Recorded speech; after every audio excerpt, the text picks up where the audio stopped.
Hello and welcome to the Oddschecker betting show. This is your fourth and final Punchestown Festival preview, looking at both the Friday and the Saturday's racing. We've already recorded day 1, day 2 and day 3. So if the racing hasn't already taken place, although that's impossible with day 1 because we are recording this on Wednesday afternoon, do go back and watch those and listen to those before watching this to make sure you're getting all the guys' tips as well. I'm your host, George Elek, and as was the case in Thursday's preview, I'm joined by two expert guests in Ed Quigley and Johnny Ward. Not much else to kind of really catch up on. I feel like we've spoken about, the fact that it's fairly hot out there, that the ground's going to be, not the most testing. But we did just have a nice chat off air, Johnny, and I'm going to come back to you on this about the pronunciation of a horse that I often get wrong. I often say on this podcast, I say Kilcroot the whole time, and one particularly pernickety friend of mine always messages me and says it's not Kilcroot, it's Kilcrut, according to connections. But our man on the ground over in Ireland isn't so sure, is he? Yeah, I think this might be the village where Willie Mullins' yard is based. Now, if I'm wrong on that, fair enough. But so basically, your compatriots came over and ruined our country all these years ago and changed the names to English. So you'll have a lot of Irish place names with the prefix kill, and it doesn't mean to actually kill. It means kill was the Irish for church. So it was like, this is the church of blah blah blah. But clearly, so the name was changed from whatever the Irish was, kill something, to kill Cruit. And clearly, the locals were essentially too lazy. I mean, anyone that can pronounce Kilcruit as Kilcrut, it just makes no sense. So basically, it's Irish laziness. They're like, whatever, just call it Kilcrut. There we have it. We'll be talking about Kilcruit. I love it. Later on in the episode. Thank you for clearing that up.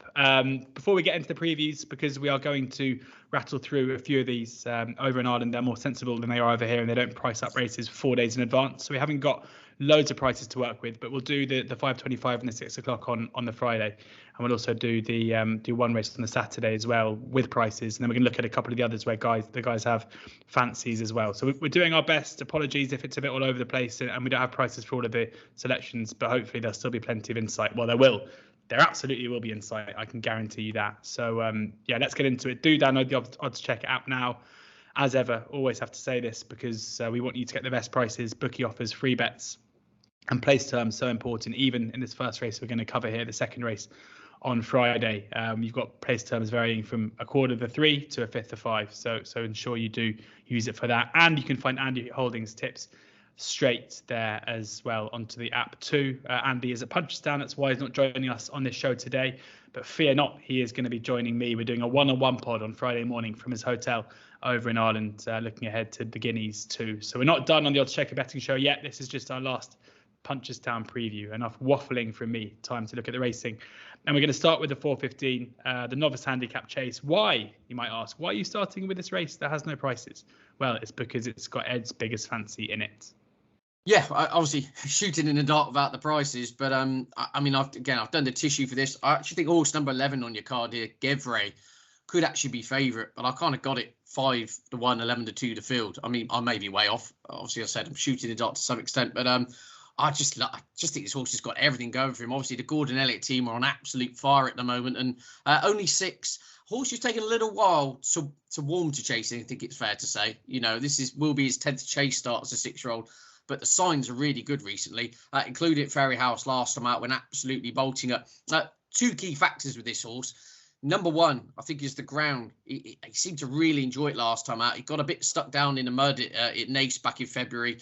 And again, when he was beaten at Goulburn Park on his penultimate start as well. So I do think that the drying ground, he seemed to really thrive and enjoy it. And also think that's dovetailed with the trip as well. Here, George, the 2 times he's run over or got up to 2 miles and 5 furlongs, he's got the job done in pretty convincing style on both occasions. I don't think those shorter trips work. I actually think he will be over 3 miles sooner rather than later. I think they'll make plenty of use of him. I think he's on an upward curve, as I said, 6-year-old, proven race by race. And I think this ground, where there's a few others in here, I think will prefer it much softer. I think he will absolutely thrive on it. So, again, guesswork in regards to the price. I penciled him as a tissue at around the 6-1 mark. I'd be very happy to take that, and I think he's going to be rock solid. Rock solid one there for Ed. No prices, as you say, but at least a little guide price there where Ed thinks he should be in the market. Johnny? Yeah, he has a chance. I'm going to put forward one here at a big price. I think Ilkura, he could be 25s, 33s maybe, because he is, I think, £4 out of the handicap. PJ O'Hanlon, who you may remember me from winning the Grand National obviously last week, he's claiming 7. The key to this race is there's so much pace on. There's so much pace on. So if you fancy Fighter Allen, there's the worry that he flopped at Punchestown last year, and the fact that there's certain to be someone taking him on up front. If he goes to front, right place, right time, jumps, like he's owned by my friend Paul Byrne. He's been desperately unlucky because probably should have won at Leopardstown over hurdles in February, or certainly was unlucky, and definitely should have won the last day. He jumped violently out to his left, particularly over the last 2 under Maxine O'Sullivan, who rides again. This horse has jumping issues. He just stays. I don't think this is going to be as much of a stamina test for him, or a sufficient stamina test. He, French Dynamite, and Fighter Allen could all be up there, and obviously Birchdale would have to be respected as well, because he was quite good, I thought, at Leopardstown at the Dublin Race Festival, well backed, and Shane Fitzgerald is claiming 5 off him. But I think Ilkura will love the ground, unexposed, steps up and trip, and will get a strong pace to sit off. So my selection at a big price. Nice. We've got well, we don't have prices, but we've got one we think will be a single figure price, one we think will be a bigger price in Gevre and in Ilkura for the guys. Second race we're going to cover is the Mares Chase, the third on the card, the 450. And again, no prices as it stands yet, but plenty of familiar names and a race not short of quality. Dulcita, Elimay, Scarlet Dove, Daphne Moon, Rapid Response, and Hurricane Georgie are the 6 that are entered at the moment. Will hopefully go to post. Johnny, again, no prices, so hard to really make too much sense of it. But what do you reckon? Who would you be looking out for a price when they do come out? Yeah, I backed Elimay at Cheltenham last year, and without going on about it again, I'm still sore how she was beaten that day. Colreevy I thought, Mark, like this is over, 14 months ago. Mark Walsh is probably my favourite jump rider in the business. I think it was not a good ride that he gave her that day. So I think she probably should have won that. Fair enough, she disappointed at Aintree in December, but other than that, I mean, she's basically bulletproof, jumps well, loves the game, finds plenty for pressure. I just can't pick a hole in her. Can't pick a hole in her, Ed, can you? No, our form's turned inside out. So they put the tongue tie on and the cheek pieces, which normally start to ring alarm bells for me, but they've worked with aplomb, haven't they? She bolted up at Nace and then got the job done at Cheltenham. Official figures suggest she's got a lot in hand, blah, blah, blah. The big asterisks of end of a season. But other than that, if you can get odds against, it's a very good bet, I think, personally. I imagine she'll be around even money. And I think she'll take all the beating. There you go. We'll take all the beating there. Elimay, the one for these two here in the thirds. Thankfully, we've got some prices to work with now. Although we've got a feeling the chat here might be that it's not the best betting heat. 6 runners at the moment for the Paddy Power Champion Hurdle.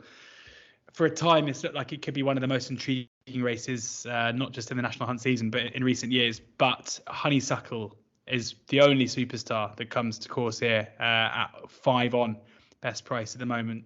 St. Roy is 10-1, Tiapu 11-1, Adagio 22-1, Echoes and Rain 33-1, and Durasso at 50-1. Now, before we get into kind of this preview, I think let's just have a chat about the race that wasn't and what we make of it. It wouldn't be the oddschecker betting show if we didn't talk about Constitution Hill, of course, a very popular topic on here, tipped up by Barry Geraghty, who bred him at 40-1 before his first run. Hopefully a few regulars were on that day. I think a few regulars certainly know that I was too. Ed, do you support the decision not for connections not to take up the Titanic clash that could have been the Honeysuckle Constitution Hill battle here? Is it fair that we have to wait for another year or so to see it probably at Cheltenham? Yeah, I think it's a big storm in a teacup. To be honest with you, I've covered this a bit bored of it now, really. The owner, after a couple of glasses of Merlot, kind of half hinted he liked to have a run a novice at the Punchestown Festival. Nicky Henderson, not his style. It's not been his style for 5 decades, has it? He poured cold water on it, and it's just a big non-story. I mean, yes, in an ideal world, we'd love to see Constitution Hill go and take Honeysuckle. I actually think it'll probably never end up happening. My kind of gut feeling is halfway through next season, Honeysuckle might start to regress and something happens. And, already I see connections are saying, they're going to run Honeysuckle one more season. As soon as she shows she's not what she was, we'll be very quick to draw stumps, all those kind of cliches. And look, prepare for disappointment. That's often the way of horse racing. And when you get when you get something great, enjoy it. But to me, yeah, I mean, you know, not obliged to send him over. You know, crikey, he's only had what, 3 starts or something. Yeah, to me, yeah, would have been great to see. Not the first time's happened, won't be the last time. And all in all, yeah, just a bit of a non-story. If Michael Buckley hadn't have ever said anything, you know, it wasn't. I mean, they did enter him, didn't they, as well? Yeah, I know, but you know, you can enter a horse. But what I'm trying to say is, it's not like the connection's like, yeah, we're definitely going to run, and then they've kind of done a Rich Evo tour and switched him a length there, and then quite rightly, I think there'd be a lot of upheaval. Here, it was a tentative entry, and that was all it ever was. And yeah, I think it's probably long forgotten about in the Seven Barrows camp by now. Johnny, it's a non-story. Anything to add to it, or at least, I mean, if we had seen the battle in this mythical race, you know, the early prices had a Constitution Hill in at about 15 to 8, 7 or 4, but that was of course with no money back guarantee if he came out. Yeah, I'm spoofing a bit here, given my lack of jockey's experience, but I don't think you should underestimate running a novice in a race like this. Sam Crow fell in this race as a novice. Now I'm not saying that's like impinged on his subsequent career, but you're taking on a really, really good mare who is incredibly hardy, with a horse who could be an absolute superstar as a novice. You know, I completely agree with Ed. I think as much as I think Nicky Henderson does mollycoddle horse a little bit, particularly before Cheltenham. Wouldn't agree with. I wouldn't have, if I owned the horse, I wouldn't be running him here, to be honest. I'd be looking after him with kid gloves. If there was an angle into having a bet in the race, maybe Echoes and Rain without, I think very tentatively. But I should say Barry Geraghty actually didn't breed Constitution Hill. He bought him as a foal, I think. So because you know the way breeders will get pernickety about these things, but he did pick him out as a foal, so he's a good judge. But I actually hope, to be honest, George, I hope Honeysuckle. I'm not a sentimentalist when it comes to horses, but I hope she retires unbeaten. I think it'd be great if she did. She's an amazing mare, and as much as, fair enough, she's beaten what's in front of her and so on and so forth, but she gives me the impression she pretty much would beat whatever's in front of her. Well, at 5 on, I think she's going to go. I mean, except for the Akabakers, probably going to go largely unbacked here. But Ed, judging by your reaction, you agree with Johnny's assessment. Echoes and Ren could be the one to side with here, and there is a very early market. For Without Honeysuckle, and Echoes and Ren currently 9 to 1 in that market. Well, usually I'll come on here with like my chainmail, my shield, my bulletproof armor, with like Andy Holding like firing shots at me on everything I'm suggesting. This is quite remarkable. Me and Johnny are tipping outsiders of the field, agreeing on the same favourites. Uncanny. But yeah, I actually think Echoes and Ren. Why on earth she ran over 2.5 at the festival? I don't know. I mean, she is one of the keenest going mares in training. They stepped her up, didn't they, by Marie's Rock? She did as well. She did well to get 6.5 lengths behind Marie's Rock, I think, considering she was pulling Patrick Mullins' arms out for half that circuit. Yeah, if you go back to a Leopardstown run, you know, back at the Dublin Racing Festival, she was 6 lengths behind Honeysuckle there. Again, she was a bit keen. I just think, yeah, a strongly run 2. Look, she's clearly not made up into what I think Connections hoped she would be at this time last year. Nonetheless, I don't actually think she's really had a race run to suit. I remember the Sharjah race back in November was running an absolute cruel, I think, a 3-runner race. Everything's that could go wrong pretty much has gone wrong for her, allowing for the fact she's not made it up to the grade we think. But I think if they go a good gallop here, I don't think it would be in Rachel Blackmore's interest to see this turn into a bit of tactical malice. I think she'll be ridden. It wouldn't shock me if she tried to pillar the post it and run them ragged. You don't want to leave this to turn into some kind of dawdling little sprint on good ground up the run-in. So I think Honeysuckle will make this a test. And I think, yeah, if Echoes and Rain could just drop the bit, I think she can kind of mop up the pieces here and travel through into second. St. Roy's got his limitations. Adagio, for a horse who's always run very well at Cheltenham, albeit at a lower level, ran deplorably in the Champion Hurdle. I gather there were a few excuses after. Durasso kind of is what Durasso is, 153 rated 9-year-old. Tehupu spoke to Robbie Power after Champion Hurdle, and he said the ground was far too quick. He said he wants soft to heavy. Well, he's going to have the same kind of ground problems if you're taking the excuse from last time out on face value. So again, it's one of these process of elimination races where Honeysuckle, if she's still Honeysuckle, she wins easily. And it's a case of who follows at home. And I think Echoes and Rain, Paul Townend will ride her quietly to try and get her to switch off. And I think she can pick up the pieces here and follow Honeysuckle home. So yeah, forecast without what other kind of angle. Honeysuckle to beat Echoes and Rain would be my play in the Champion Hurdle. Honeysuckle to beat Echoes and Rain, the one there, or in the without market as well, as I say, 9-1 best price at the moment. Johnny, anything to add on Honeysuckle or this race? No, not pretty much what Ed said there, I think, and Paul Townend will ride her to pick up the pieces, I think, and not necessarily get into a battle with Honeysuckle. And as I mentioned in relation to Blue Lord, Echoes and Rain was actually very good at this festival last year, so I expect she'll run her race. Yeah, exactly. The guys agreeing yet again. Let's see if they agree on the final race we're going to be covering in detail. The 6 o'clock, it is the Champion Novice Hurdle, and State Man is the 13-8 favourite ahead of 3 Stripe Life at 11-4. Kilcruit, Kilcruit, whatever you want to say, 9-2 here. Flame Bearer 9-2 as well. Highland Charge 20-1, and Deploy the Getaway 40-1 as it stands in this one. Johnny. Fascinating race. It's probably, to me, it's probably a no-bet race, because I just think there are too many angles into it with Kilcruit stepping up and trip and so on. I love Three Stripe Life as a horse. Big fan of Leading Light as a stallion, and I love the way this horse goes about his business. If anyone could have backed him in running after the sort of second last in the entry when he came off the bridle at a price, they probably got great value, because he finds plenty for pressure. State Man, I thought he did extremely well at Cheltenham, considering he lost ground out wide. He was very, very good. Kilcruit, for me, I thought he was, to be honest, I thought he was disappointing at Cheltenham. Never travelled. I tipped him up each way, but he was blessed really to finish third. He was beaten 25 lengths. If you look at him earlier in the campaign, he didn't really look like a horse that wanted to be stepping up and trip, even though he did at Cheltenham. And Flame Bearer, he's a lovely horse. Spoke to Pat Doyle before his last run. Pat Doyle would have sold St. James's Gate, the horse in the bumper. He's some really good horses that he sold, but he has this, lads. He looks like he'll relish stepping up and trip. Did really well to extricate himself from the position he was in to beat Hador at Ferryhouse. This is a much better race. I think it's a seriously good race. Probably a no-bet race, but if bullet to the head, I really like Three Stripe Life in terms of running well. If it's bullet to the head, I think it's too late, isn't it? It's gun to the head, surely. Yeah. Three Stripe Life. It's called Kilcruit. 3 Stripe Life 11-4 best price with a few funds there. The one for Johnny. Ed? I'd echo a lot of Johnny's sentiment here. I think it's a brilliant race, but it's quite muddling, isn't it? With 3 Stripe Life, it's how much is left in the tank. I take on board what Johnny was saying with Kilcruit. Perhaps he doesn't want to go a big trip, but I mean, he was shaped, how should we say, when he was at his peak, like he'd get a trip. And I just wonder whether they just didn't have him right earlier in the season. But again, as you say, he was beaten 25 lengths in the spring. State Man, by the same token, he doesn't strike me as a horse who wants 2.5. I suppose he did win on the new course at Cheltenham in the County Hurdle, which is a lot more influence on stamina, USSA, but he travelled well and he kind of quick and clear up the hill. Again, Flame Bearer, I don't quite put a handle on.